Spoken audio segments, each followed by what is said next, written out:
नमस्कार, मुद्दा देख रहे हैं आप और मैं हूं आपके साथ ज्योति सांगवान। लोकसभा चुनाव के परिणाम के बाद विपक्ष में जिस ऊर्जा का संचार हुआ, वो ऊर्जा विधानसभा चुनाव में लगातार मिलती हार के बाद लगभग खत्म होती नजर आ रही है। हरियाणा के बाद महाराष्ट्र में कांग्रेस को जोरदार झटका लगा के बीजेपी का एक बार फिर से दमदार प्रदर्शन देखा गया। ऐसे में जहां विपक्ष की सियासी जमीन खिसकती नजर आ रही है, तो ईवीएम भी लगातार विपक्ष के निशाने पर है। चर्चा होगी, इससे पहले एक रिपोर्ट आपको दिखाते।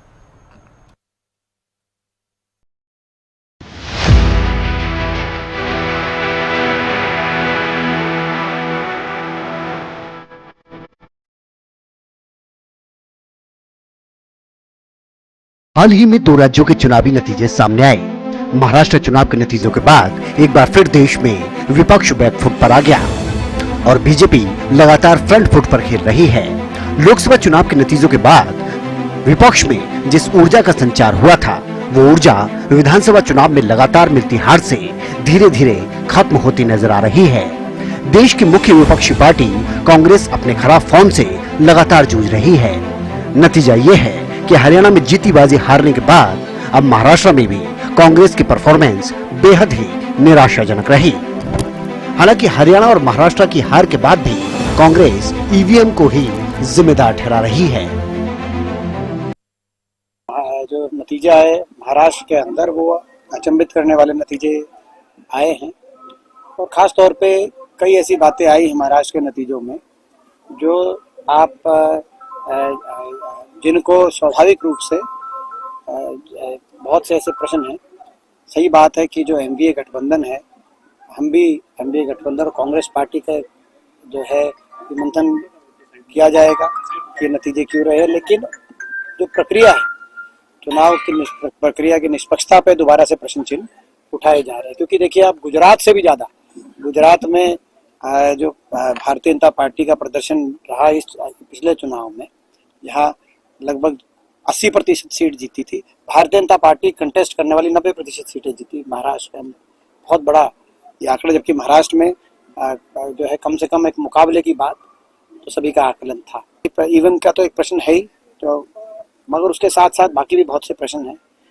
जिस तरीके से धनबल का प्रयोग है, जिस तरीके से बीजेपी का एक इतने साधन बीजेपी ने जिस तरह से जुटाए हैं देश में, और ये साधन निश्चित तौर से जो है कहीं ना कहीं व्यापक तौर पे भ्रष्टाचार से साधन जुटाए हुए हैं। महाराष्ट्र में इस बार बीजेपी का सबसे दमदार प्रदर्शन देखने को मिला। बीजेपी की बेहतर रणनीति और मजबूत संगठन ने ही हरियाणा के बाद महाराष्ट्र में बीजेपी को फिर से सत्ता मिला दिया है। ऐसे में अब महाराष्ट्र से लेकर हरियाणा तक बीजेपी नेताओं का जोश हाई है और विपक्ष के आरोपों पर बीजेपी जमकर पलटवार कर रही है। देखिए, ऐतिहासिक जीत है और कांग्रेस ने लोकसभा के चुनाव के अंदर झूठ का प्रचार किया था, झूठ का सहारा लेकर के उन्होंने चुनाव लड़ा था, उसका पर्दाफाश हो गया है और उसका नकाब भी उतर गया है। झूठ लंबे समय नहीं चलता। कांग्रेस ने उस पवित्र संविधान का अपमान किया है। आप देख रहे हैं, हरियाणा के लोगों ने कांग्रेस को नकार दिया है, महाराष्ट्र के लोगों ने नकार दिया है। अब कांग्रेस को कोई घास नहीं डालेगा, कांग्रेस का सुपड़ा साफ। महाराष्ट्र के चुनाव में बीजेपी पूरे दमखम के साथ उतरी थी। एक और बीजेपी के फायर ब्रांड नेता योगी आदित्यनाथ के बयान सुर्खियों में रहे, तो दूसरी ओर हरियाणा के मुख्यमंत्री नायब सैनी महाराष्ट्र में चुनाव प्रचार के दौरान पहले ही बीजेपी की जीत की भविष्यवाणी कर चुके थे। ये महाविकास आघाड़ी, भाई इनके पास बातें हैं, इनके पास विजन नहीं है, इनके पास नीति भी नहीं है, इनकी नीयत भी नहीं है, इनका नेतृत्व भी नहीं है। भारतीय जनता पार्टी एनडीए के पास नीति भी है, नीयत भी है, दुनिया का सबसे ताकतवर भाइयों नेतृत्व भी है। हालांकि झारखंड में बीजेपी कुछ खास प्रदर्शन नहीं कर पाई। यहाँ फिर से इंडिया गठबंधन की सरकार बनी है। ऐसे में जब महाराष्ट्र में बीजेपी की जीत पर विपक्ष ईवीएम पर सवाल उठाता है, तो बीजेपी झारखंड में इंडिया गठबंधन की जीत का उदाहरण देकर विपक्ष पर जमकर निशाना साधती नजर आ रही है। News desk, Haryana news.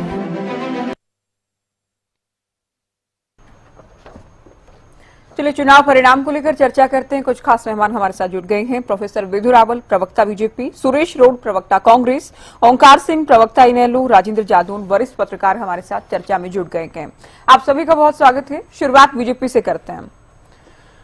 Maharashtra में जो प्रचंड जीत हुई है, ऐतिहासिक जीत हुई है, बड़ी वजह क्या मान रहे हैं विधु जी शानदार प्रदर्शन की?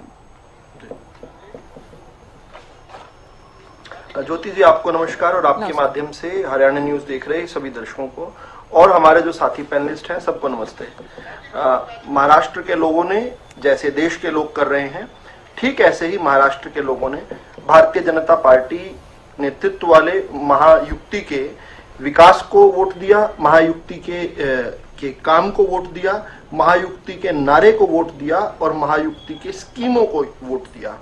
और जो एक प्रूवन रिकॉर्ड महायुक्ति का रहा, उसके तहत भारतीय जनता पार्टी के नेतृत्व वाली महायुक्ति को वहां एक प्रचंड जीत मिल पाई है। लेकिन एक बड़े सवाल का उत्तर जो है वहां महाराष्ट्र के लोगों ने दे दिया। किस प्रकार से हम लगातार परिवारवाद के खिलाफ एक जंग छेड़े हुए हैं, पिछले 5-6 दशकों से हम लगातार जो है देश के अंदर जो है इस बात को लेकर चल रहे थे कि बाप से बड़ा विचार है। बाप का नाम लेकर जो लोग राजनीति करते हैं उनको ये बार बार जो है जनता भी लगातार दे रही थी, लेकिन महाराष्ट्र की जनता ने इसको वेल एंड ट्रूली जो है सिद्ध कर दिया कि बाप से बड़ा विचार है। और ये पूरे चुनाव में जो महाराष्ट्र के अंदर घूम घूम कर जो है परिवारवादी जो है बार बार पूछ रहे थे कि गद्दार कौन, गद्दार कौन, तो महाराष्ट्र की जनता ने कह दिया कि कांग्रेस निहित जो महाविनाश अघाड़ी थी वो गद्दार है, जिसने महाराष्ट्र की जनता के साथ गद्दारी की। शिवसेना का नाम लेकर और बाला साहब ठाकरे का विचार लेकर जो वोट लेने के बाद जो गद्दारी बाला साहब ठाकरे के पुत्र उद्धव ठाकरे ने की थी, उसको बता दिया कि आप गद्दार हैं। किस प्रकार से लगातार महाराष्ट्र के जनमत को लूटने का जो कुकृत्य जो है शरद पवार निहित जो है उनकी एनसीपी शरद पवार ने जो किया, उनको बता दिया कि आप गद्दार हैं। और सारे देश के अंदर यह मैसेज छोड़ दिया कि आप बाप के नाम से नहीं, अपने काम से, अपनी योजनाओं से, अपने विचार से जाने जाएंगे। और ये मुझे लगता है हरियाणा के अंदर राजनीति करने वाली पार्टियों को भी अब समझ लेना चाहिए कि बाप के नाम से काम नहीं चल सकता, आपको अपनी नीतियां यहां पर बनानी पड़ेंगी। लेकिन एक बड़ी जो चीज सामने आई इस पूरे उसमें कि कांग्रेस पार्टी जिस बेशर्मी के साथ जो है पिछले 1 साल से, विशेष रूप से राहुल गांधी पूरे पिछले 1 साल से जो बार बार जाति जनगणना की बात कर रहे थे, उसको पहले हरियाणा की जनता ने नकारा और महाराष्ट्र की जनता ने तो इतना पीटा कि अब जो है वो सामने भी नहीं आ रहे। आज लोकसभा का सत्र शुरू हुआ, लेकिन राहुल गांधी, प्रियंका गांधी ने हिम्मत नहीं जुटा पाए कि वहां पर लोकसभा के सत्र में भी नेता प्रतिपक्ष होने के बावजूद भी वहां से नदारद रहे, गायब रहे। हम जानते हैं कि कांग्रेस जो है उसकी आदत है कि जहां जीत जाती है वहां लोकतंत्र जीत जाता है और जहां हार जाती है वहां तंत्र, ईवीएम, इस प्रकार की बात करते हैं। तो कांग्रेस वाले तो कह रहे हैं कि महाराष्ट्र में जो ईवीएम जीत गई और झारखंड में लोकतंत्र जीत गया। लेकिन हम सब इस बात को भी जानते हैं कि जनता इस पर अब हंसने लगी है, इनका मजाक और मखौल बनाने लगी है। और ये लोग जो है इनके प्रति, इनकी हार और इनकी दयनीय स्थिति पर सहानुभूति देने की बजाय अब ये जोकर्स बन गए हैं। These are a bunch of jokers, जिन पर जनता तालियां बजा बजा कर हंसती है और शर्त लगाती है। और जब चुनाव के नतीजे आ रहे थे उस समय भी जनता तालियां बजा बजा के कह रही थी कि कब ईवीएम को बदनाम करना शुरू करेंगे। कांग्रेस वालों ने भी अपने चिर परिचित अंदाज में ईवीएम को बदनाम करने से नहीं बाज आए। लेकिन आप अगर महाराष्ट्र का चुनाव देखो, महाराष्ट्र का रिजल्ट देखो, चाहे उत्तर प्रदेश का बाईपोल का रिजल्ट देखो, चाहे झारखंड के अंदर भी छोटा सा राज्य है, वहां पर भी हालांकि हम जीत नहीं पाए हैं, लेकिन अपने वोट प्रतिशत में हमने बढ़ोतरी की वहां पर भी। और कांग्रेस पार्टी जो कि अपने गठबंधन को के अंदर डाउन स्लाइड लेकर आई है, कांग्रेस पार्टी के वोट के अंदर वहां पर भी गिरावट आया है। उनकी साथी पार्टी जो है जेएमएम बेशक जो है अच्छा प्रदर्शन करके जीत गई, लेकिन आज ये भी एक बात साबित हो गई जो प्रधानमंत्री जी ने भी कही कि कांग्रेस जो है आज परजीवी बन गई है। दूसरों की कमर पर बैठकर उनका खून चूसती है, अपने गठबंधन के साथियों का खून चूस कर आज खड़ी है। कांग्रेस को आज कोई स्वीकार करने वाला नहीं है। और एक कांग्रेस से उत्तर ले लेते हैं, ईवीएम को लेकर भी चुनाव का विश्लेषण करते हैं, डिबेट में चर्चा होगी। हम जब चुनाव का विश्लेषण करते हैं ज्योति जी, जी कहिए। मैं यही कह के अनंत कर रहा हूं कि जब हम चुनाव का विश्लेषण करते हैं तो एक होती है कांटे की टक्कर, फिर एक होता है कड़ा मुकाबला, फिर उसके बाद आता है कोई इज्जतदार हार। लेकिन महाराष्ट्र की जनता और देश की जनता ने जो कांग्रेस को रसीद किया है उसको हम कह सकते हैं चीरहरण, इसको हम कह सकते हैं जलालत, गजब बेइज्जती इसी को कहा जाता है जो महाराष्ट्र की जनता और देश की जनता ने कांग्रेस को रसीद की है।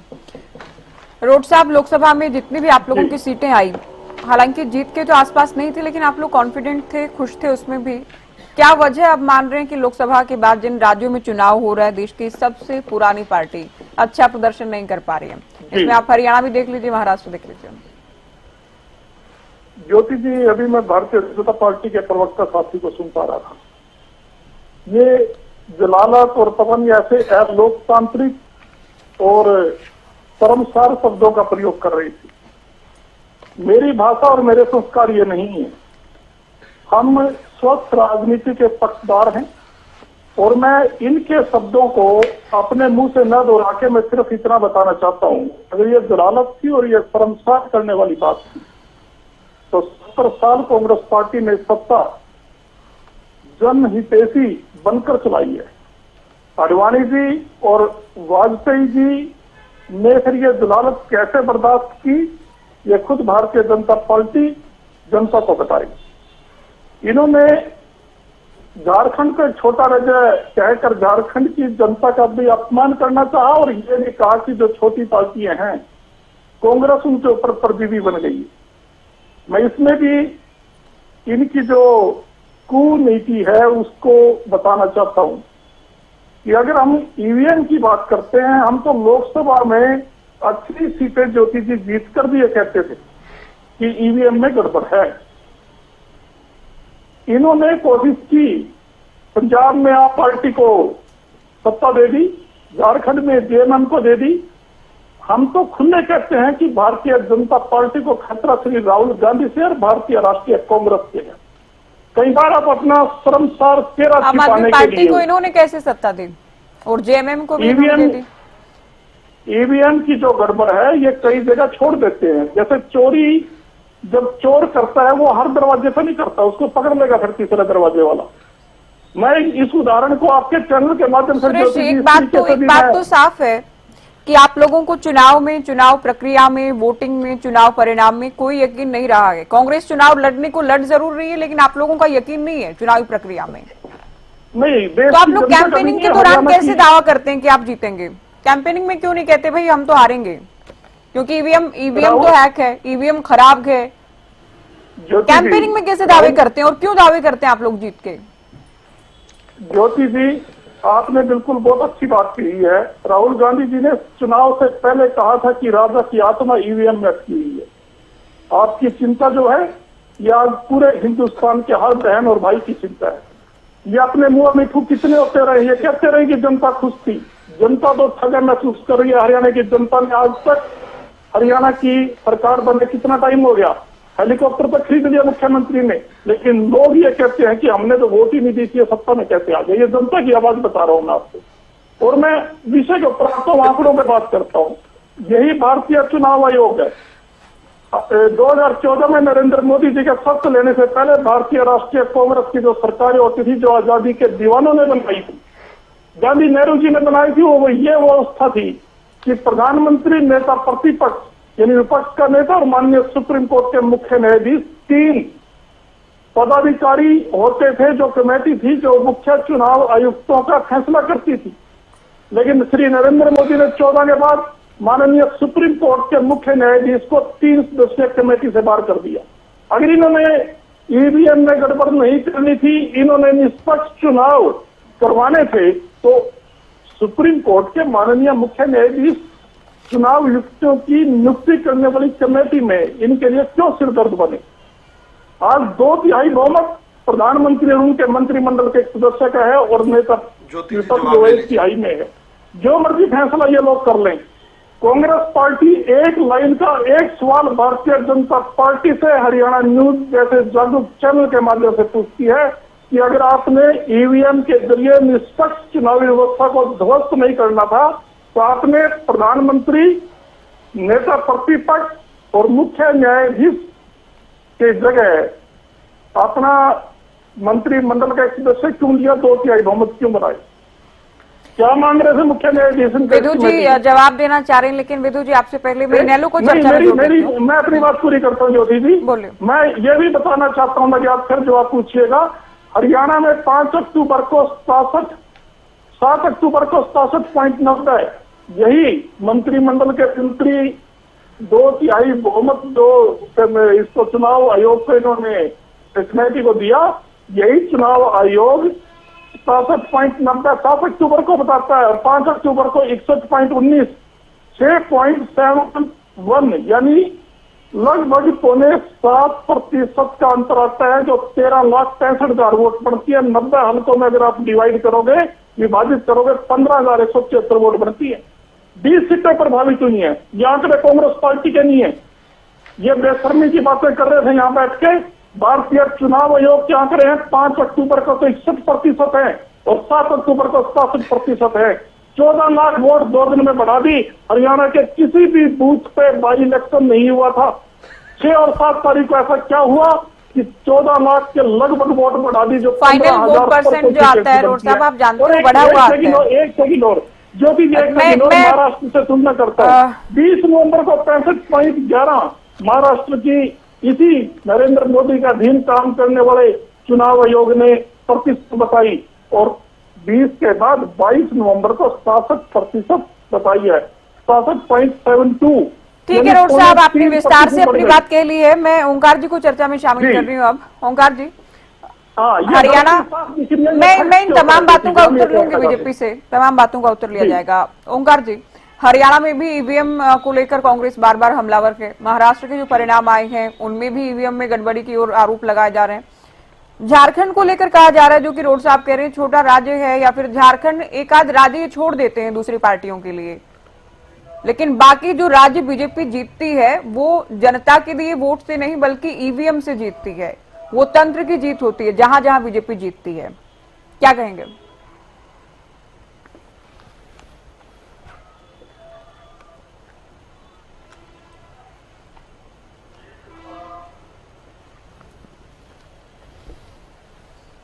फोन डिस्कनेक्ट हो गया, एक बार फिर से इनको जोड़िए।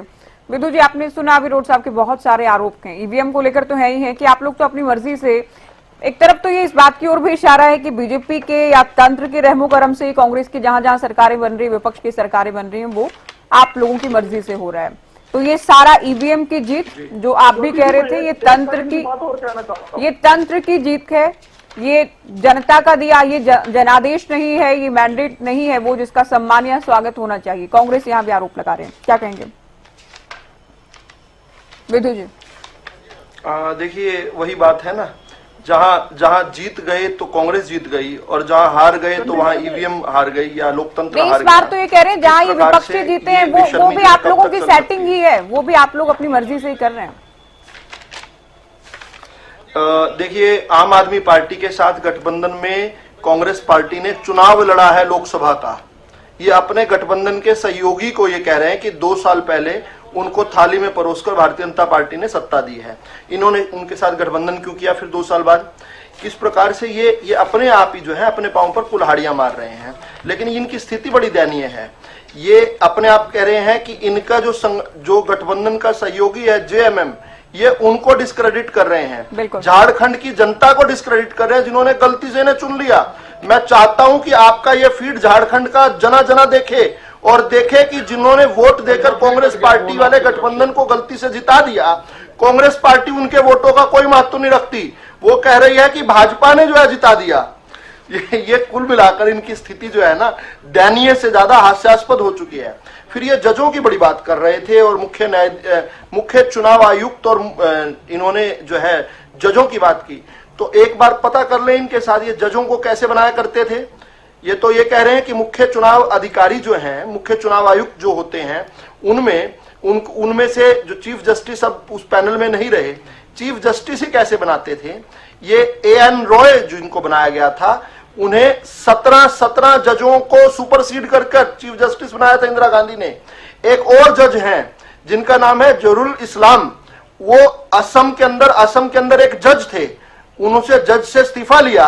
कांग्रेस पार्टी ने उनको पहले राज्यसभा में भेजा, फिर राज्यसभा से रिटायर हुए, कांग्रेस की टिकट पर लगातार चुनाव लड़े, उसके बाद वहां के से सीधा सुप्रीम कोर्ट का जज बना दिया और वो बाद में सुप्रीम कोर्ट ने 13 कांग्रेस को जजमेंट्स में उन्होंने एक तरफा फेवर करते हुए जिताया, जिनमें से कुछ जजमेंट्स पर रिव्यू हुआ तो वो देखा कि वो गलत थी जजमेंट्स। ये इस प्रकार तो जज बनाया करते थे। अब आ जाते हैं मुख्य चुनाव आयुक्त कैसे बनाते थे। इनके समय के मुख्य चुनाव आयुक्त TN सेशन चुनाव आयुक्त के पद से 1 महीने बाद जब रिटायर हुए, माफी चाहूंगा, कुछ साल काम करके जब रिटायर हुए तो 1 महीने बाद कांग्रेस की टिकट पर श्री लाल कृष्ण आडवाणी के खिलाफ उनसे चुनाव लड़ा। तो क्या उनकी मानसिकता रही होगी जब वो चुनाव आयुक्त रहे होंगे। उसके बाद जो इन्होंने चुनाव आयुक्त बनाए डॉक्टर MS गिल, वो जिस दिन रिटायर हुए उससे 2 महीने बाद उनको राज्यसभा भेज दिया और 2 टर्म 2004 से लेकर 2016 लगातार कांग्रेस के वो राज्यसभा के सांसद थे। तो ये तो इनके समय के चुनाव आयुक्त थे। हम तो उनके बारे में कभी नहीं कहते सुने होंगे आपने कि हाय ये हो गया, हाय वो हो गया। लेकिन मैं एक और बात पर इतराज जता रहा हूं। इंडी गठबंधन के एक और सहयोगी हैं अखिलेश यादव और समाजवादी पार्टी के नेता हैं। समाजवादी पार्टी इंडी गठबंधन में है। वो 3 दिन से ये चिल्ला रही है कि भाई मुसलमानों को वोट नहीं डालने दिया। उत्तर प्रदेश के अंदर पुलिस ने तमंचे के दम पर जो है चुनाव करवा लिया, मुसलमानों को वोट नहीं डालने दिया। तो एक बार ये तय कर लें कि EVM के अंदर गड़बड़ हुई या मुसलमानों को वोट नहीं डालने दिया। अगर मुसलमानों को वोट डालने के लिए पुलिस वाले खड़े होकर तमंचे दिखा रहे हैं या पुलिस वालों ने मुसलमानों को वोट नहीं डालने दिया, अगर EVM के अंदर कोई गड़बड़ हो सकती तो मुसलमानों को वोट डालने से कोई रोकने का आरोप कैसे लगाता। ये हारने के बेहुदा और घटिया आरोप लगा रहे हैं और असल में देश के लोकतंत्र से देश की जनता का विश्वास उठा रहे हैं, जो कि कांग्रेस पार्टी लगातार करती रही है और बेशर्मी से करती रही है। अपनी बात नहीं मानेंगे हमारे साथ इस समय। ओंकार जी, क्या ये कांग्रेस की बौखलाहट है, आरोपों में दम है? जहां जहां कांग्रेस हार रही है वहां EVM की जीत बता दी जाती है, तंत्र की जीत बता दी जाती है। और आज तो रोड साहब ने ये भी कह दिया कि झारखंड में भी बीजेपी ने चाहकर ही JMM की सरकार बनाई है, कांग्रेस को जिताया। नहीं, ज्योति जी मैं स्पष्ट करता हूँ। मैंने ये कहा कि झारखंड में पंजाब की तरह इनकी हिम्मत गड़बड़ नहीं करने की। आपने कहा था कि वहाँ आम आदमी पार्टी की सरकार बना दी, वहाँ JMM की बना दी, तो हिम्मत नहीं हुई। फिर ये हरियाणा, अगर हिम्मत की बात है तो ये हरियाणा में कैसे हो गई, महाराष्ट्र में कैसे हो गई, पंजाब में क्यों नहीं हुई, झारखंड में क्यों नहीं हुई? इसका कोई ग्राउंड बन नहीं रहा आपकी बात का। नहीं, लोकसभा में क्यों नहीं हुई? अयोध्या की सीट इन विधर्मियों को कैसे जाने दी हमने? ठीक है, मैं अभी ओंकार जी से जब प्रश्न किया है तो उनको उत्तर देने दीजिए। आप लोग प्लीज अभी सुनिए, आप बोलिएगा रोड साहब। अभी ओंकार जी को टाइम दिया गया है बोलने के लिए, जुड़ गए हैं फिर से। क्या ये कांग्रेस की बौखलाहट है या वाकई देश में ऐसा हो रहा है कि EVM के जरिए बीजेपी सरकार बना रही राज्यों में? ओंकार जी। ज्योति जी, लोकतंत्र में जनमत का हम सम्मान करते हैं, सैल्यूट करते हैं जनमत को। देखिए, हार जीत लगी हुई है। जहां तक हरियाणा की बात है, हरियाणा में जो बीजेपी को तीसरी बार मौका मिला, ये चौधरी भूपेंद्र सिंह हुड्डा और उनके पुत्र की वजह से मिला। इन्होंने बहुत सारी सीटों पर कांग्रेस के प्रत्याशियों के खिलाफ अपने प्रत्याशी खुद ही खड़े कर दिए थे। इसके हमारे पास उदाहरण है। अब वो हारना ही था, जीतना तो था नहीं, क्योंकि कांग्रेस की वोट डिवाइड हो रही थी। जहां तक इनेलो का प्रश्न है, इनेलो के बारे में चौधरी भूपेंद्र सिंह हुड्डा ने बहुत बड़ा नैरेटिव सेट कर दिया था कि इनेलो बीजेपी को नहीं हरा सकती। प्रदेश में बीजेपी के खिलाफ आवाज थी, इसमें कोई दो राय नहीं है। लेकिन कांग्रेस की वोट कटी, बहुत सारी सीट में कांग्रेस की वोट 2 भागों में बटी, जिस करके कांग्रेस के प्रत्याशी हार गए और बीजेपी को तीसरी बार मौका मिल गया। हाँ, EVM पर बार बार प्रश्न जरूर उठाती है कांग्रेस, और भी लोग उठाते हैं। और हो सकता है, मैं क्लीन चिट नहीं दे रहा हूं EVM को, हो सकता है EVM में गड़बड़ी हो, लेकिन इसमें कांग्रेस क्योंकि मुख्य विपक्षी दल है, इसकी भी जिम्मेवारी बनती है। अगर कांग्रेस ये कह दे कि EVM का अल्टरनेट लेके आओ, नहीं तो हम चुनाव का बहिष्कार करेंगे, तो मेरे को लगता है कि बहुत से विपक्षी दल कांग्रेस के साथ लग जाएंगे। लेकिन कांग्रेस ऐसा करने की हिम्मत क्यों नहीं करती? अगर कांग्रेस को पता है, आपने बहुत बढ़िया प्रश्न किया था, अगर आपको पता है कि आप EVM से हारेंगे, फिर आप चुनाव से पहले ऐसे दावे क्यों करते? बहुत बढ़िया ज्योति जी आपने पूछा, इसका जवाब नहीं दे पाएंगे, ना ही दे पाएंगे। अगर इनको EVM से ऐसे लगता है तो क्यों नहीं EVM के खिलाफ एक जनमत क्लियर करते, एक जनमत खड़ा करते। सबसे बड़ी पार्टी कांग्रेस है, अगर कांग्रेस पहल करेगी कि हम देश में होने वाला कोई भी चुनाव, चाहे छोटा चाहे बड़ा, हम उसमें भाग नहीं लेंगे क्योंकि ईवीएम में गड़बड़ी है। तो मेरे को लगता है बहुत सारी पार्टियां इनकी सपोर्ट में आएंगी, लेकिन ये ऐसी हिम्मत नहीं कर पा रहे। क्यों नहीं कर पा रहे ये मेरे को नहीं मालूम, है तो कांग्रेस के प्रवक्ता ही बता सकते हैं। लेकिन मैं इतना जरूर बताना चाहूंगा, आज हरियाणा में बीजेपी तीसरी बार बनी है और बीजेपी पे एक प्रवक्ता जो है, इनकी भाषा बहुत ज्यादा अमर्यादित है। बातचीत करते हुए ये नहीं देखते हैं कौन सा लफ्ज बोलना है कौन सा नहीं बोलना। यहाँ हरियाणा की हालात ये है, 70% बीपीएल परिवार हो चुके हैं, मतलब 100 में से 70 की आबादी जो है गरीब हो चुकी है। और ये गरीबी क्यों बढ़ी ये नहीं बताएंगे। और देखिए प्रधानमंत्री मोदी ने 8600 करोड़ का हवाई जहाज खरीदा अपने लिए, और आज मुख्यमंत्री मोदी ने 80 करोड़ रुपए का अपने लिए हेलीकॉप्टर खरीद लिया। ये क्योंकि वार्षिक आय का दायरा भी तो बढ़ाया ना, इनके आंसर है इनके पास ऐसा नहीं है। और ये सदन में भी ये मुद्दा उठा था, लेकिन अब जबकि क्योंकि जो भी मुद्दे आप परेशानियां, मैं ये नहीं कह रही हूँ परेशानियां नहीं है हरियाणा में, मैं ये नहीं कह रही हूँ कि मुद्दे खत्म हो गए हैं, लेकिन जनता ने, जो कि आप खुद ही कह रहे हैं तीसरी बार चुनाव के, तो जो मुद्दे विपक्ष ने उठाए उनका असर नहीं हुआ जनता के बीच, लोगों तक वो मुद्दे नहीं पहुंचे। अपनी बात पूरी करता हूँ, इसी में बात पूरी करता हूँ, इसी मुद्दे पर ही बात करेंगे। पूरी करता हूँ मैं, ज्योति जी बात पूरी कर रहा हूँ 1 मिनट में। जी आज तीसरी बार अगर सरकार बनी है, जितना एंटी इनकम्बेंसी हरियाणा में बीजेपी सरकार के खिलाफ थी मैंने अपने जीवन में कभी नहीं देखा। उसके बावजूद भी तीसरी बार सरकार बनी और कांग्रेस बार बार ईवीएम कोरोना रो रही है। अगर एकजुट होकर चुनाव लड़ते तो जनता को राहत मिलती। आज जनता भी परेशान है क्योंकि समस्याएं ज्यों की त्यों हैं, प्रॉपर्टी आईडी, परिवार पहचान पत्र, पोर्टल रजिस्ट्री, इतनी समस्याएं हैं। किसान अभी भी सड़कों पर बैठे हैं। लेकिन अगले 5 साल अब जो जनता प्रताड़ित होगी बीजेपी के द्वारा, अब देखिए आपने कहा बीपीएल परिवार आमदन बढ़ी है, अगर आमदन बढ़ी हो पर कैपिटा इनकम बढ़ी हो तो विषयांतर कर रहे हैं ये। मेरी समझ से 12 क्योंकि मैं इकोनॉमिक्स का स्टूडेंट जवाब देने का अवसर, अगर पर कैपिटा इनकम बढ़ रही है तो गरीबी बढ़ेगी नहीं, गरीबी कम होगी। लेकिन बीजेपी के प्रवक्ता इस बात पर बात नहीं करेंगे। हाँ, कांग्रेस की गलती ये है कि अगर इनको ईवीएम पे भरोसा नहीं है तो फिर चुनाव में जाते ही क्यों है।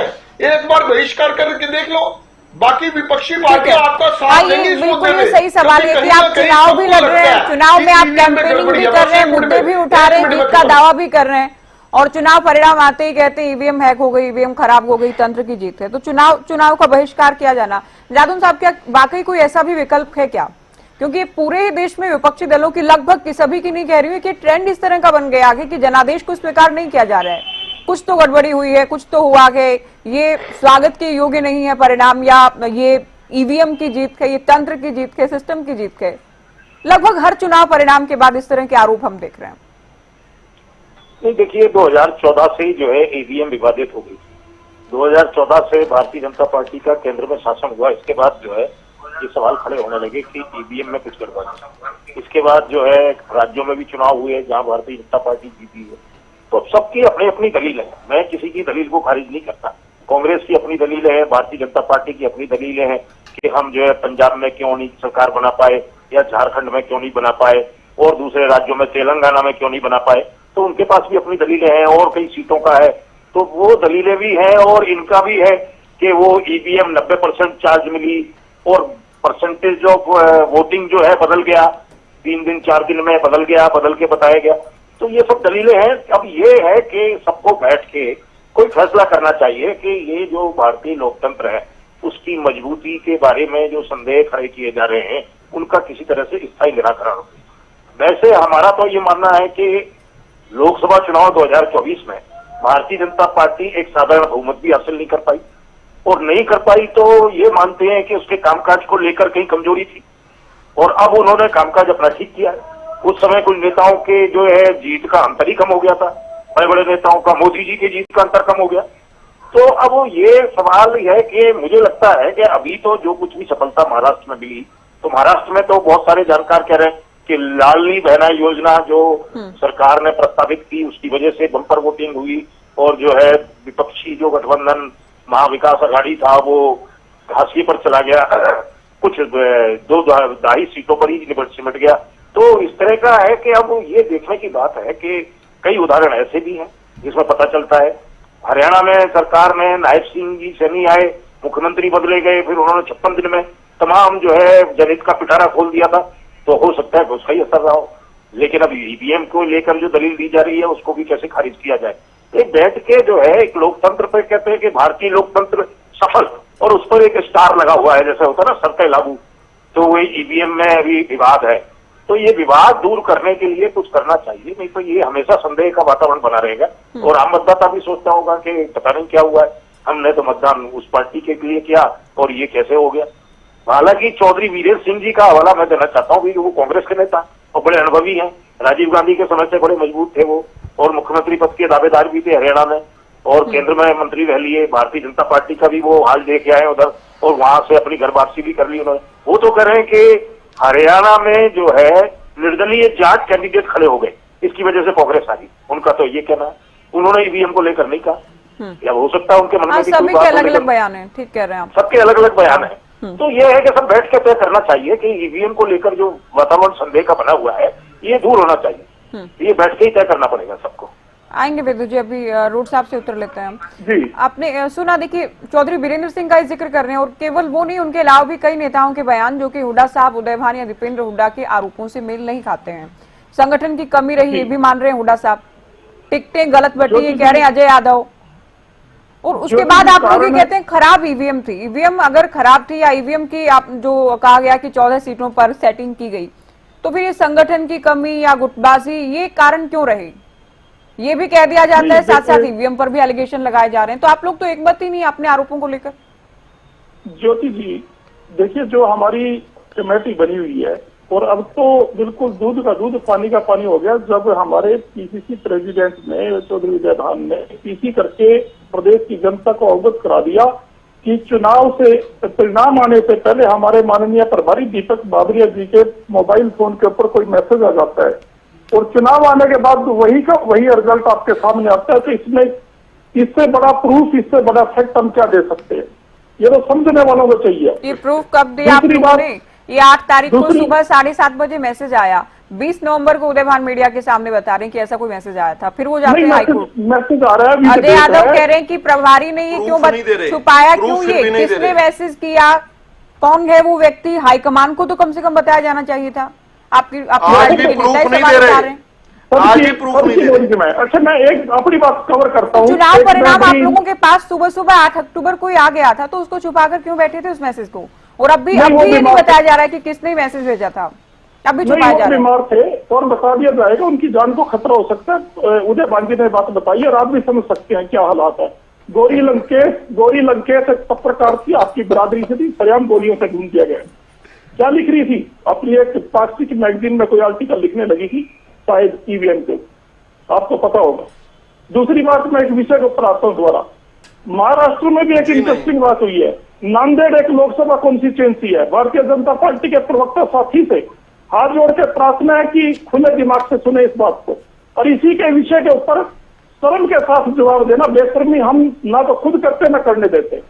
नांदेड़ एक लोकसभा है ज्योति जी, वहां पर 6 विधानसभा है नांदेड़ लोकसभा में, 1.5 लाख का फर्क है। इकट्ठा ही चुनाव हुआ है। उसी दिन तो विधानसभा की 6 असेंबली में लोगों ने वोट डाली, उन्हीं मतदाताओं ने, और उन्हीं बूथों पे उन्हीं ईवीएम के जरिए विधानसभा की वोट डाली। पार्लियामेंट में तो 5,87,000 वोट आई है, और लोकसभा में विधानसभा में 4,27,000 आई है। 1,60,000 का अंतर, यानी हर चौथा मतदाता लोकसभा में तो कांग्रेस पार्टी और उनके इंडिया गठबंधन के घटक दलों को दे रहा है, और विधानसभा में 6 की 6 सीटों में बीजेपी को दे रहा है। या तो भारतीय जनता पार्टी माने कि नरेंद्र मोदी के खिलाफ देश में जनमत तैयार हो गया है। जो नरेंद्र मोदी के खिलाफ लोकसभा में वोट दे रहे हैं, 1.5 लाख वोटर ऐसे हैं जो नांदेड़ लोकसभा में मोदी के खिलाफ वोट देते हैं, और विधानसभा में बीजेपी के पक्ष में महाराष्ट्र में वोट देते हैं। कि ईवीएम की गड़बड़ नहीं है तो क्या है, 1,60,000 का अंतर है। वही चीज हमने हरियाणा में बताई है। ये बहुत जरूरी है क्या लोकसभा में भी जिस पार्टी को वोट दे कोई भी वोटर, रोड साहब, विधानसभा में भी उसी को दे? स्टेट के अलग मुद्दे नहीं होते, रीजनल मुद्दे नहीं होते? हरियाणा में क्या हुआ, 5 सीटों पर जीते ना आप लोग, वोट परसेंट तो ऑलमोस्ट बराबर था दोनों पार्टियों का। विधानसभा में क्या हुआ? बीजेपी ने ऐतिहासिक सीटें जीती, अब तक की सबसे ज्यादा सीटें अपने राजनीतिक इतिहास की हरियाणा में। तो लोकसभा में जिसने जिस दल को वोट दिया, क्या कोई ऐसी कोई गारंटी होती है, कोई बात होती है कि दावे के आधार पर आप कहें कि विधानसभा में भी उसी पार्टी को ही वोट दिया जाएगा? ज्योति जी, आपने एक अच्छी बात याद कराती।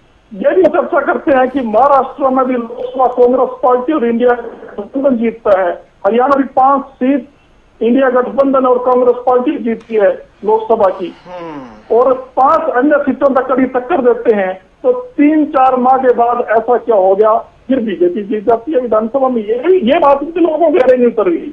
और एक बात मैं सबसे इम्पोर्टेंट ये बताने लगा, जो मेरी बात को आप लोगों ने दूसरे तरीके से ले लिया। मैंने ये कहा था कि हर जगह चोर चोरी नहीं करता, चाहे वोटों की चोरी हो या कोई सामान की चोरी हो, कोई दुकान में भी चोरी करता है, ये नहीं है रेगुलर कंटिन्यूस करेगा हर दुकान में। तो पंजाब और कल क्या नाम है झारखंड, वो छोड़ दिया जो राजनीतिक तौर पर ज्यादा महत्वपूर्ण थे, हरियाणा और महाराष्ट्र, वहां पर ये गड़बड़ करते हैं। मैं और इस तो बात को पंजाब इस के तरीके से नहीं, फिर आप मैंडेट का सम्मान भी नहीं कर रहे हैं। झारखंड वालों ने जो नहीं। वोट दिया उसका भी सम्मान नहीं कर रहे हैं, जो नहीं, वीडियो क्यों में कह रहे थे। कर रहे हैं? हम ये कह रहे, हम ये कह रहे कि ये तो भारतीय जनता बीजेपी ने पार्टी- छोड़ दिया, तो बीजेपी के रहमो करम पर जीता ना फिर वहां पर गठबंधन झारखंड में आपके मुताबिक। मैं किसी का कहता हूं, एक सीट की मैं ये कहता हूं कि 3-4 वर्ष की हुआ करते, एक वर्ष की मनोहर जी के मुख्यमंत्री थे हुए घर में चोरी हो जाती है, मुद्दे पर जाती। सोनीपत का भी मुद्दा उठाया आपके चरण पे कि चोरों को पकड़ा जाए, उनका सम्मान वापिस हो जाए। अगर हम वहां बैठते ये कहते कि मनोहर खट्टर जी के तो 4 वर्ष नहीं है, जोड़ यादव के घर क्यों नहीं चोरी हुई? अरे एक व्यक्ति के भूपेश्वर दयाल जी के घर चोरी होगी तो हमने ईमानदारी से यह कहा कि मुख्यमंत्री का वश है, प्रदेश की देश की होती है, पुलिस को कार्रवाई करनी चाहिए, चोरों को पकड़ना चाहिए और भूपेश्वर दयाल माननीय मुख्यमंत्री को सम्मान वापिस दिलाना चाहिए। अगर हम ऐसी बात करें कि मुख्यमंत्री के 4 वर्ष दिए, एक के घर होगी, 3 के घर क्यों नहीं होगी? आप जो भी ये बात कह रहे हो कि अगर एक चोरी होगी, अगर आप पुलिस को निकाली होगी तो ये चुनाव परिणाम चोरी है, महाराष्ट्र का चुनाव परिणाम चोरी है, हरियाणा का चुनाव परिणाम चोरी है, लोकसभा में एनडीए जीती है, चोरी है कांग्रेस के मुताबिक। चलिए, आपने बहुत विस्तार से, ठीक है, आपने सारी बातें आपने कह ली है। ओके, सारी ये चोरी कर रहे हैं विदु जी, आप लोग ये चोरी कर रहे हैं ना, जनता वोट कर रही है ना, आप लोग जीत रहे हैं। मंदिर में ये चोरी है, कुछ दरवाजे चोर छोड़ रहे हैं, कहीं आप लोग चोरी कर रहे हैं जिसमें महाराष्ट्र और हरियाणा लग रहा है कांग्रेस को। बोले, चंडीगढ़ आपकी ऑडियो ब्रेक हो रही है और आपका उत्तर पूरा हो चुका है। चंडीगढ़ में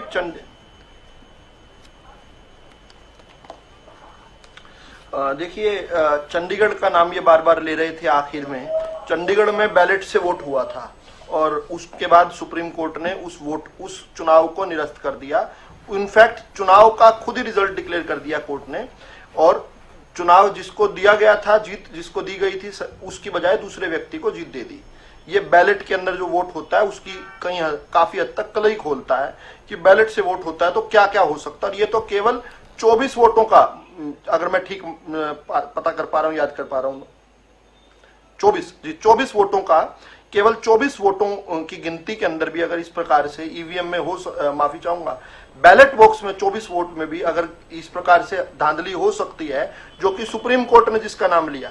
लेकिन यह मीठा मीठा गप और कड़वा कड़वा थू अपने लायक बात तो ढूंढ लेते हैं, जो ये नहीं बताते कि वो बैलेट से हुई थी। लेकिन विद्युत जी, ये भी तो हो सकता है ना कि बैलेट से हुई थी तो पकड़ी गई, कैमरे में अधिकारी नजर आ गया, जो टिक किया गया, जो कैंसिल किए गए, ईवीएम से ये पकड़ नहीं पा रहे होंगे। बिल्कुल, दूसरा पक्ष ये भी है।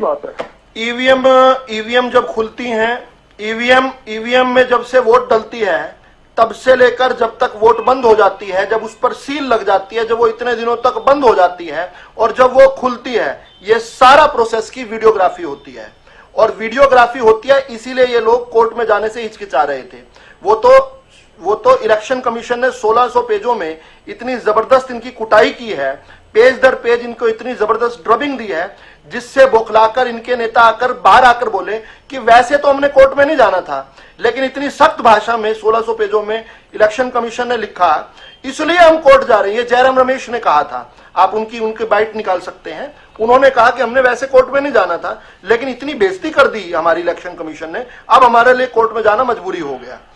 एक नांदेड़ सीट का इन्होंने जिक्र किया, जहां वसंतराव चौहान, महाराष्ट्र के बहुत वरिष्ठ नेता कांग्रेसी, उनकी मृत्यु हो गई थी। उनकी मृत्यु से वो सीट खाली हुई और उनका बेटा जो है रविंदर चौहान, वो इनका कैंडिडेट था।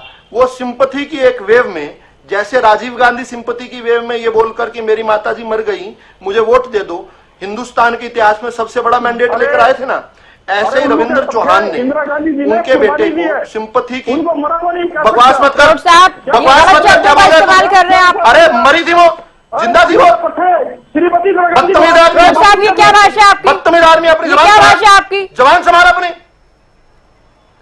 देने वाली वीरांगना को ऐसे तू है उल्लू का पट्टा, बेवकूफ है तू, अनाड़ी है, तलवे चाटता है सुबह से शाम तक, तलवे चाटता राहुल गांधी और के। विदु जी। और क्या तू, इसके अलावा क्या तू? क्या तलवे बात है? चाटू, ये चरण प्रवक्ताओं चाटू, की लैंग्वेज बकवास कर है। रहा है यहाँ पर बैठकर टीवी पर। एक इसको देश की हटाओ। सबसे बड़ी टीवी- पार्टी के नहीं, इनको दूसरे हटाओ देश की टीवी से। सबसे ये पुरानी टीवी- पार्टी के टीवी के सामने प्रवक्ताओं नहीं की है। टीवी डिबेट नहीं, में नहीं, ये मैं- भाषा आप लोगों क्या बोल रहे हैं? की, ये भाषा है। नहीं नहीं नहीं, और रोड साहब, शुरुआत प्रवक्ताओं आपने नहीं की है। ये गलत बोलने का शुरुआत विषय है। आपने की, लेकिन इसके- विदु जी, इसके अगर आप जवाब में आप भी गलत रोड बोलेंगे तो गलत आप भी हैं। ये उल्लू है, ये रोड नहीं रोड साहब, विदु जी, आप देखिए शब्दों की मर्यादा का ध्यान रखें। आप कोई बहुत अच्छा संदेश नहीं दे रहे दर्शकों को। भाषा अलाउड नहीं होनी चाहिए। बोलिए, अपनी बात पूरी कीजिए विदु जी, मुद्दे पर बात मैं करेंगे। इसकी डिबेट में नहीं बैठ सकता। ये बदतमीज आदमी को टीवी, इस बदतमीज आदमी को यहां से हटाओ। ये शब्द बोलने के बाद मैं इसके साथ डिबेट करूंगा यहाँ पर बैठकर? कतई नहीं करेंगे। ये अपने शब्द का तुरंत खेद व्यक्त करे। बदतमीज रोड आदमी साहब, है। आपको खेद है कुछ जो भी आपने बोलने कहा, के ठीक बाद है, एक बार बोलने का विदु जी, थोड़ी चलेगा। मैं आपने रोड साहब ने जो कहा बिल्कुल गलत है, लेकिन जवाब में आपने भी उन्हीं शब्दों का इस्तेमाल किया, वो भी गलत है। रोड साहब, शुरुआत आपने की थी, आप बताएं, आपको खेद है अपनी बातों का? मैंने वो ये क्या तरीका? सुनिए तो विदु जी, सुनिए तो मैंने सुरेश रोड के दुर्भाग्य के बारे में ये शब्द नहीं सुरेश रोड को नहीं सुनेंगे तो भी तरीके से ही बात करेंगे रोड साहब। अगर ये शब्द आपको पसंद नहीं है तो अपने समय में आप तरीके से नहीं तरीके से ही कहेंगे। ऐसे सुरेश रोड उल्लू हो सकता है, उनके पिता उल्लू थोड़ी है। ये तो उनके पिता को, ये तो पिताजी के बारे में बोल रहा है। सुरेश रोड उल्लू है, लेकिन उनके पिताजी के बारे में मैं अपशब्द नहीं बोलूंगा। ये क्या बदतमीजी है? ये बीमारी है इसको। ये सुरेश रोड उल्लू है और ये डिबेट में बैठने लायक नहीं है। जानते हैं कोई प्रवक्ता इसके अरे बकवास मत कर, जवान को लगाम दे अपनी जवान को लगाम दे सुरेश। ये क्या सड़कता भाषा का इस्तेमाल कर रहे हैं आप लोग?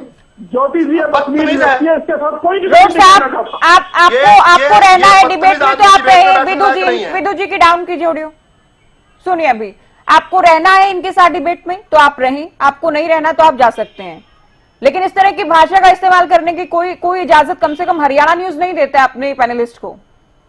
हरियाणा अगर आपको स्वर्गीय इंदिरा गांधी को लेकर इन्होंने कहा कि वो मर गई, आपको आपत्ति, अपने समय में बोलिएगा, तरीके से बोलिएगा, शब्दों का ध्यान रखकर। ये तो बोलता कहेगा, आप इसको टोकते नहीं है तो बोलता। मैं टोक रही हूँ इनको रोड साहब, किसने कहा मैं नहीं टोक रही हूँ? ज्योति जी, किसने कहा मैं नहीं टोक रही हूँ? आप सुनते नहीं है क्या? फिर आप सुनते नहीं है? आउट ऑफ कंट्रोल व्यक्ति है। शुरुआत आप नहीं, आप आउट ऑफ कंट्रोल लग रहे हैं मुझे तो, आप जिस तरह के शब्दों का इस्तेमाल कर रहे हैं।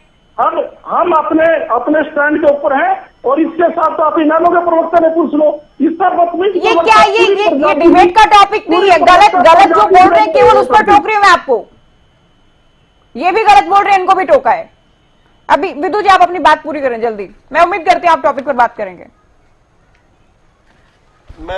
मैं मृत्यु और जीवन, ये दो शब्द जो हैं एक दूसरे के विलोमार्थक शब्द हैं। इंदिरा गांधी जी की मृत्यु हुई, ये सच्चाई है। वो कोई बॉर्डर पर थोड़ी खड़े होकर उन्होंने जो है खड़े हुई थी, उनके साथ हुआ। इस तरह आतंकवादी हमले में हिंदुस्तान में लाखों लोग मारे गए। क्या वो सभी शहीद हैं? एक मिनट बीच में मत बोलो। अब ये ज्योति जी, इनको या तो शांत करवा लो। अगर ये मेरे बीच में उस समय ना बोलते तो डिबेट ना होती। नहीं, हम टॉपिक पर आ जाते हैं। जो आरोपी लगा रहे थे कि चोरी, ये मेरे बीच में लगातार बोल रहे हैं। देखिए, हिंदुस्तान के अंदर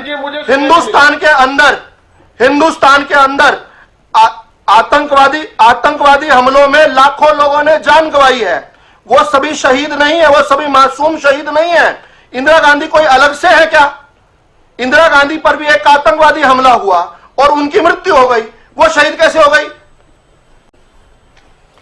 चलिए ओंकार जी, कुछ कमाल हो गया। हिंदुस्तान में लाखों लोगों की मृत्यु हुई है। मैं फिर से मेरी बात पूरी नहीं हुई थी ज्योति जी, मेरी बात पूरी नहीं हुई थी। आपकी बातों का बुरा लगा, लेकिन इनका टोकने का तरीका बहुत गलत था, उसकी मैं खुद भी निंदा करती हूँ। अब मैं एक बार फिर से डिबेट को टॉपिक पर लाती हूँ। ओंकार जी बोलिए। नहीं, गाली दी अगले ने, बदतमीज व्यक्ति ने गाली दी यहाँ पर। ज्योति जी बोलिए। और मैं सुरेश रोड को कुछ भी कहूँ, उनके पिता के बारे में कभी गलत नहीं बोल ठीक है विदु जी, ठीक है, सुनिए। सुरेश रोड को तो अपनी जबान पर कंट्रोल नहीं है। बोलिए ओंकार जी। अरे भाई बदतमीजी किया उसने, इसलिए मुद्दे को डाइवर्ट किया। बदतमीजी नहीं सहन कर सकते, और पिता के बारे में गलत कैसे सुन लेंगे? आज अगर बहस हो रही है, ज्योति जी इनको चुप करा लीजिए। क्या है ये? ठीक है, हो गए चुप, आप बोलिए ओंकार जी, आप बोलिए। ज्योति जी आज के मुद्दे को बिल्कुल खत्म करके बिल्कुल, मैं तो खुद ही कह रही हूँ ना, मैं खुद ही कह रही हूँ, मैं तो दोनों को ही कह रही थी कि कम से कम मुद्दे पर रहे। शुरुआत डिबेट को खराब करने की रोड साहब ने की। आप लोग ये किसी भी प्रवक्ता को ये कहकर के ये तो ऐसे ही है, बार बार ये कहना कि सभी प्रवक्ताओं को दिक्कत है। भाई मेरी डिबेट में कम से कम ऐसा नहीं है, तो मैं किसी को कुछ भी कहने की इजाजत नहीं देती हूँ डिबेट में। कांग्रेस को लेकर हम बात कर रहे थे। कांग्रेस जो हरियाणा में अलग अलग बयान दे रहे हैं, ओंकार जी, हरियाणा में अलग अलग बयान दे रहे हैं, महाराष्ट्र की हार को भी नहीं स्वीकार कर रहे हैं। तो क्या आपको लगता है कि आने वाले चुनाव में या आगे जो भी जब भी जनता के बीच जाना होगा, क्या इसी तरह के आरोपों के साथ कांग्रेस मजबूत हो पाएगी, कभी वापसी कर पाएगी? ज्योति जी मेरा मानना है ऐसे मजबूत नहीं हो पाएगी। जहां तक हरियाणा का सवाल है, क्योंकि हमने बहुत नजदीक से चुनाव को देखा है, हरियाणा में जो मुख्य मुद्दा था वो ये था कि कांग्रेस के खिलाफ कांग्रेस के कैंडिडेट खड़े कर दिए थे हुड्डा साहब ने, और दूसरा इनमें आपसी एकता भी नहीं थी, इनमें गुटबाजी बहुत ज्यादा थी। इन चीजों का प्रभाव पड़ा, चाहे मेरे भाई कांग्रेस वाले माने या ना माने। अब जहां तक ईवीएम का सवाल है, जानोद साहब ने बहुत अच्छे हैं, इन्होंने ये एक बात कही जो मेरे को अच्छी लगी कि इस बात पर बार बार बहस होती है, तो क्यों ना इस पर लोकतांत्रिक तरीके से बैठकर इस व्यवस्था पर कोई विचार किया जाए, और होना भी चाहिए। सर्वदलीय बैठक में ईवीएम के ऊपर जो दोष निकाले जाते हैं, हर बार जब भी चुनाव आता है ईवीएम के ऊपर कोई ना कोई टिक्का टिप्पणी होती है, और जनता के मन में भी कहीं ना कहीं शक पैदा होता है। आज प्रदेश की जनता, करोड़ों की जनता भी शक के दायरे में घूम रही है, चाहे वो शक गलत है या ठीक है, ये जांच का विषय है। लेकिन मेरा भी ये मानना है, संविधान के अनुसार दोनों पार्टियों को, सत्ता पक्ष और विपक्ष को, बैठकर ईवीएम की व्यवस्था की दुरुस्तता के बारे में कोई ना कोई निर्णय लेना चाहिए, ताकि जनता में एक विश्वास कायम रह सके। अगर लोकतंत्र में विश्वास नहीं रहेगा, मशीनों पर विश्वास नहीं रहेगा, बार बार टीका टिप्पणी होती रहेगी, तो अंततः इसके कहीं ना कहीं गलत रिजल्ट आएंगे। क्योंकि हमने दूसरे देशों के बारे में भी देखा है, अगर ऐसा हो जाता तो कहीं ना कहीं जनता में आक्रोश उत्पन्न हो जाता है। मैं भी यही कहूंगा जो जानोद साहब ने कहा है कि ईवीएम की जो व्यवस्था है उसके ऊपर सभी दल बैठकर जरूर विचार करें। और कांग्रेस, आप ठीक कह रहे हैं कि कांग्रेस को कोई तो स्टैंड लेना होगा। अब जहां पर इनके 37 विधायक जीत गए हैं हरियाणा में, वो इनको ठीक लग रहा है। जहां ये लोग हारे हैं वहां ईवीएम हैक हो गई है, तो ये तो फिर आपकी पार्टी, जी देखिए, फिर जो 37 जीते हैं उनको कैसे स्वीकार कर रहे हैं तमाम पार्टी, ये भी कह रही हैं। ज्योति जी मैं तो पहले ही कह चुका हूं कि कांग्रेस को अगर लगता है ईवीएम से हम हारेंगे ही, तो चुनाव में क्यों जाते हैं? बहिष्कार करें चाहे चुनाव का, और भी पार्टियां आपका साथ देंगी और ईवीएम के ऊपर जांच हो जाएगी।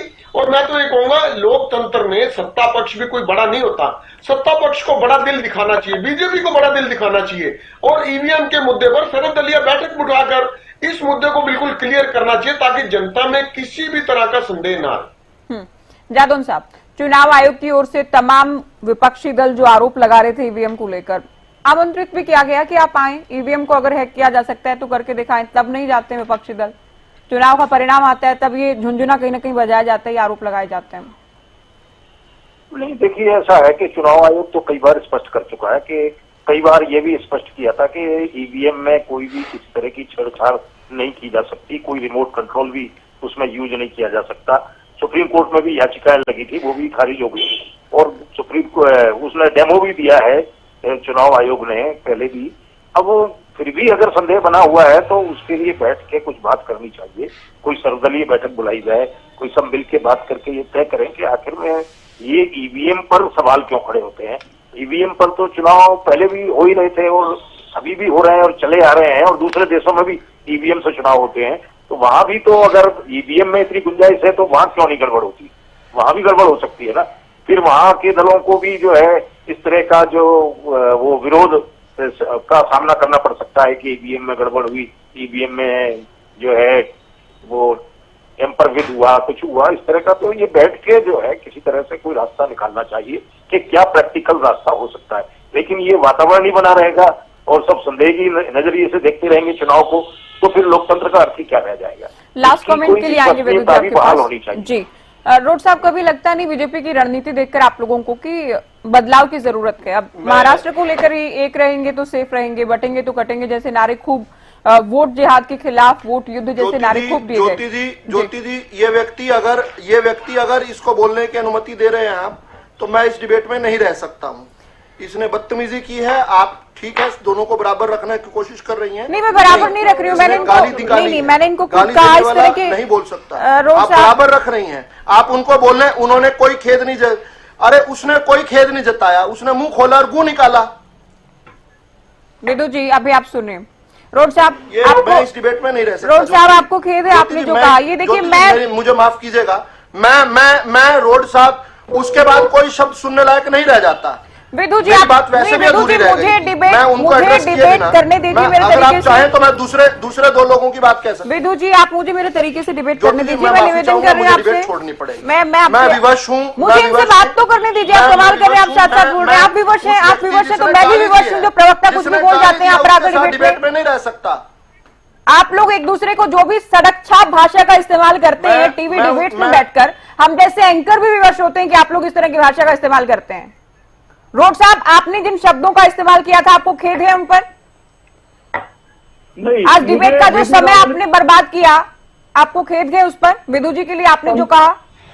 ज्योति जी, 15 मिनट विदु रावल की बेशर्मी और दलील करने वाली हमारे कांग्रेस के नेताओं के प्रति अपमानजनक टिप्पणियां सुनकर मुझे कोई तो जस्टिफाइड है जो आपने कहा, इनको लेकर जो आपने कहा उसको जस्टिफाई किया जा सकता है क्या रोड जी? नहीं, बिल्कुल। ये आदतन जानबूझ के ऐसे नाटक करते आप जो कर रहे हैं, आपने आदतन किया क्या? आपने आदतन किया वो? अरे नहीं, आपने जो बोला, इनको कोई तो इनको चलिए, अगर आप नहीं, आपको खेद नहीं है तो इनका फोन काट दीजिए फिर। निकालेंगे क्या? रोड साहब को हटा दीजिए डिबेट से। आपका लास्ट कमेंट, आप लोग जो एक रहेंगे, सेफ रहेंगे, बटेंगे तो कटेंगे, ये वाले नारे देकर क्या ये पोलराइजेशन बीजेपी के पक्ष में हो रहा है, जो जीत मिल रही है आप लोगों को, या विकास कार्यों का असर है? विदु जी, देखिए न्यूटन का खुद का लॉ है, for every action there is equal and opposite reaction. वर्षों से एन ब्लॉक स्ट्रेटेजिक वोटिंग होने लग गई। पश्चिम बंगाल पर 3-3 दशक तक वामपंथियों का राज रहा, उसके बाद ममता बनर्जी का राज आ गया। केवल 5 साल में ऐसा क्या हो गया कि भारतीय जनता पार्टी जैसे उभरने लगी, वही वामपंथी जो 34 साल तक हराए नहीं जा सकते थे, वो 0 सीट पर आ गए और ममता बनर्जी सारी की सारी वामपंथियों की वोट ले गई। किस प्रकार से एक समुदाय भाजपा के खिलाफ वोटिंग करने और स्ट्रेटेजिक वोटिंग करने लगा। आप हरियाणा के नूह से अंदाजा लगाइए कि किस प्रकार से 3 सीटों में जो पार्टी पूरे हरियाणा में जीत रही है, एक तरफा जीत रही है, उस पार्टी को तो केवल 30,000 वोट मिल रहा है 3 सीटों में, और जो पार्टी हार रही है कांग्रेस पार्टी, उसको 3.5 लाख वोट मिल रहा है। क्या इस चीज को नकारा जा सकता था? जब for every polarization there is equal and opposite polarization. अगर तुष्टीकरण करोगे तो ध्रुवीकरण होगा, अगर आप तुष्टीकरण करोगे तो ध्रुवीकरण होगा, ये एक सच्चाई है। लेकिन बड़ी बात यह है कि उसके बाद भी जो है ये लोग इसी प्रकार से चलते रहेंगे। और मैं जादौन साहब की इस बात से बिल्कुल सहमत हूं कि इसका निस्तारण होना चाहिए। यह लगातार नहीं चल सकता कि ईवीएम को लगातार गाली देकर लोकतंत्र को कमजोर किया जाता रहे। मैं जादौन साहब की इस बात से पूरी तरह सहमत हूं। इसलिए जादौन साहब को एक टाइम लिमिट रख लेनी चाहिए, 1 महीना, 2 महीने, 6 महीने। कब तक ईवीएम का रोना सुनते रहोगे? कब नहीं बोलोगे? 2017 में 20 मई 2017 में इन सभी पार्टियों को इलेक्शन कमीशन ऑफ इंडिया ने चैलेंज दिया कि आप 15 दिन बाद यानी 3 और 4 जून को आकर, हिम्मत है तो हैक कर दिखाओ मशीन को, दुनिया का बड़े से बड़ा इंजीनियर ले आओ। हम नहीं कहते कहीं मर्जी से टेक्नीशियन ले आओ, उसको लाकर हैक करके दिखाओ। लेकिन कोई पेश भी नहीं हुआ, सामने भी नहीं आया। 2 दिन तक इलेक्शन कमीशन वेट करता रहा। कौन सी सर्वदलीय बैठक, कौन से चर्चे? मैं तो यह कहता हूं ईवीएम इसलिए बदनाम हुई क्योंकि 2002 से जो व्यक्ति लगातार कांग्रेस पार्टी को हरा रहा है, जनता के स्नेह प्रेम और आशीर्वाद श्री नरेंद्र मोदी लगातार हरा रहे हैं। ये तो जब कांग्रेस की सरकार थी तब भी उनके खिलाफ षड्यंत्र हो रहे थे, लेकिन पिछले 22 साल से जिस प्रकार से नरेंद्र मोदी हटा रहे हैं, वो ये बर्दाश्त कांग्रेस पार्टी नहीं कर पा रही। जनता नरेंद्र मोदी के साथ है, जनता भारतीय जनता पार्टी के साथ है, और इसी कारण से उल्टे सुल्टे बात करें। एक छोटे से 2 कुतर्क इन्होंने दिए थे, केवल 30 सेकंड में उनकी बात पूरी कर देता हूं। वसंतराव चौहान की मृत्यु हुई उनकी नांदेड़ में, उनकी जगह उपचुनाव हुआ, उनका बेटा चुनाव लड़ा, केवल 1457 वोटों से रिकाउंटिंग में उनको चुनाव घोषित किया गया, विनर घोषित किया गया, वो भी रिकाउंटिंग में 1457 वोटों से। तो वो ईवीएम का विषय बता रहे हैं उसको।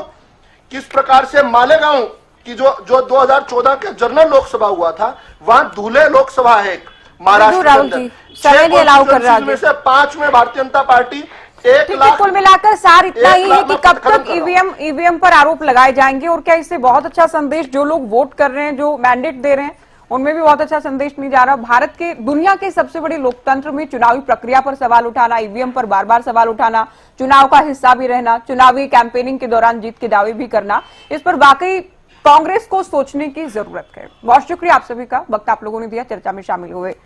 तो चुनावी परिणाम को लेकर चर्चा की, कांग्रेस के आरोपों को लेकर चर्चा की। फिलहाल दीजिए इजाजत।